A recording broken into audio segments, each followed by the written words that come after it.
down on the bottom screen. And the 800 number is 1-800-434-0222. That's correct. Right? That's correct. And the other number is the local main office number? Main office number. All right, great. We also got that on the screen. That's 415-677-7520. That's correct.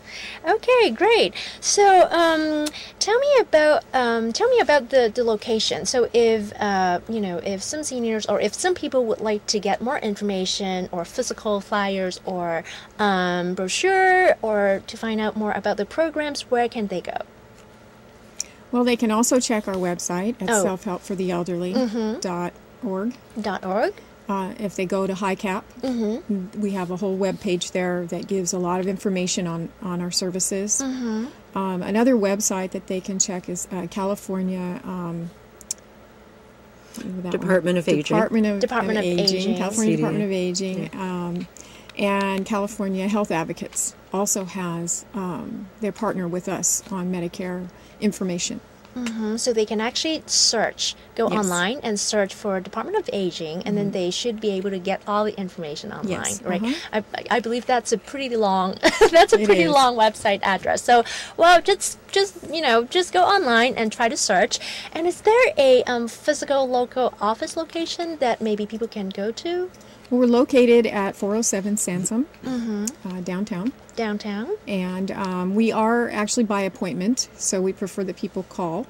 Sometimes people have walked in if they live in the downtown area, but we do prefer that people call so that we can set them up with an appointment or even answer some simple questions over the phone. Great. But, so basically they have to make an appointment over the phone. Yes. We have 10 sites right now around the city that are counseling sites. Various places, hospitals, senior centers, different community centers around the city of San Francisco to reach a diverse population here in pretty much all the neighborhoods. We have a few that we're still working on. But, and all the locations are in the city, in the San Francisco They're city. all in the city and county of San Francisco. Oh, great. And I also know that you have free community education. Tell me about that. Yes, we do. We try to reach people in various locations. So free community education, often done in places like senior centers, at the hospitals. Some hospitals have just a whole schedule of educational programs and often include HICAP as well to talk about Medicare or during open enrollment periods. Try to reach out to people so that they know what they can do during a particular time of the year. Senior centers, residences, various areas. So YMCA. So people should look to see if they frequent a place like that or reside in a place like that. They should check the roster of coming programs, that kind of thing. That's available at the center. That's available at the center or, at the local hospital or at the YMCA, that kind of thing. What's coming. We also attend health fairs and different community fairs that are going on, street fairs in different communities throughout the city throughout the year to get the word out that we are available for free services for counseling. What's the next one coming up? Senior. I can't remember. You caught us off guard on that one. No problem, but I think viewers can actually go find the information from different locations, from centers, and also from the website. Am I correct? The website. Also, the California Department of Aging keeps an activity calendar throughout the state. So if they go on the California Department of Aging website to the events, click on events, then it'll and San Francisco, and it'll come up with all of the upcoming events that we have scheduled. Great. All right. And also, tell me about the cost for all the services.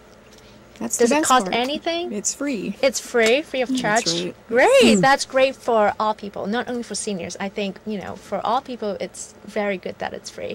So, also tell me about the funding. Where do you get funding then? Well, as I initially described, our funding starts at the federal level through a grant So we work on grant writing with the state of California. Right. And in collaboration with the Area Agency on Aging to submit for grant monies every year. So it's actually entirely provided by grant money? It is grant monies. It's also subsidized through a type of taxation on the insurance companies to provide this service to consumers. Right, I see. Great. And also, I know that there is the confidential individual counseling service. Tell me about that service. Well, we, as Karla said, everything is by appointment. Right. And we meet with a client at one of the sites. Right. Preferably in a room with nobody else around. Right. Telephone, computer, printer, kind of the tools of our service. And provide counseling for an hour each appointment. Some appointments you're simply not done with it in an hour, so you have to continue.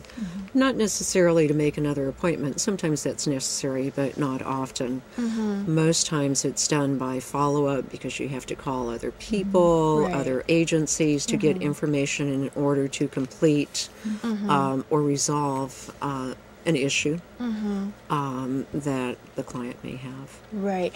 Well, in your experience working with the clients, what what kind of questions would they usually have that maybe you can address to the viewers, so that people can get a little more sense of, oh, this is the question I encounter once in a while. So there are there's a myriad of questions that people call up with. What qualifies me, and how do I choose a plan to supplement my Medicare? I see.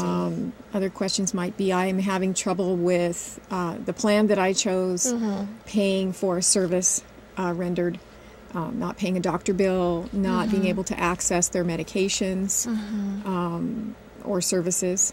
So they can have a variety of questions and issues that are brought to our attention, and each one, of course, is individual, and often requires our counselors to be more of the research specialists, right? To really investigate what happened. It could be as simple as a misaddress, right? That they didn't get their coverage on the right amount of time, and so we have to call the provider and get that reinstated. And so there could be a variety of different things that occur that cause people to call us, or just basically trying to understand Medicare itself and how it works. Right. And also, San Francisco is actually a very diverse city, right? So we have different minorities, or different ethnic groups. So what do you see the difference in their needs in them? Well, the main need is education. Is education? We would agree that education is key. Information. They don't know that we're there. So access to knowing that we're available to help them free of charge is a big help. Getting into their communities so that they know that there are services available that are funded through the government agencies to assist them where they don't understand what's happening with their Medicare and their insurances. And speaking of that, what about people who do not speak fluent English, or who do not speak English at all? Is there any help for people who speak other languages? Absolutely. We have a staff of 6, and we have a diversity in our language. We have Spanish speaking, we have Tagalog, we have Chinese, we have let's see if I covered everybody. Russian volunteer. We have a couple of people that are translators. Right. We're working on getting into the Samoan community here in San Francisco, and they have volunteered a translator for us for their population. So there's a lot of diversity, and there's still some areas of the city that we're trying to reach out to. Wow, great. And you just mentioned about volunteers. I know that you need a lot of volunteers, right? Tell me about the volunteer program.